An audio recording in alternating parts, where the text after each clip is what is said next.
কনে গেল রে সে শ্রাবণ ছেলে পেলে কাজের সময় পাওয়া যায় না, কনে যায় কনে বুঝলাম না। ফিরে আসি রে। শোনা বলো, কাজ তো আমি করবো, আগে তোমার সাথে তো কথা কয়ে দিই। তোমার সাথে কথা না বলে তো আমার ভালো লাগে না। আমি দেখতেছো আমি কাজ কাম করতে করতে আমার সে গেজা কেটে যাওয়া কল একটু রড গুলো ধরিয়ে দেবে। তুই কার সাথে কথা কছিস রে?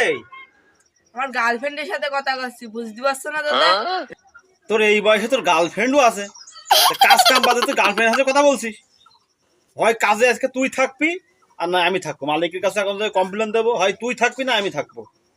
কুদ্দুস ভাই সকাল থেকে আমি একা একা কাজ করছি, শ্রাবণ তো ওর গার্লফ্রেন্ডের সাথে কথা বলছে চুরি চুরি করে। তা আছে যে এটা বলে তো আমি কাজ করবো না, হয় ও থাকবে দোকানে না আর আমি থাকবো, যে কোনো একজনে রাখতে হবে। ও প্রেম করছে তো তোমার সমস্যা, তোর সমস্যা হচ্ছে কি? তোমার যদি কাজ করতে যদি না পুষায় তাহলে তুমি প্রেম করো, আর নাহলে বাদ দিয়ে দাও। ও তো কাজ বাদ দেবে না। হ্যালো।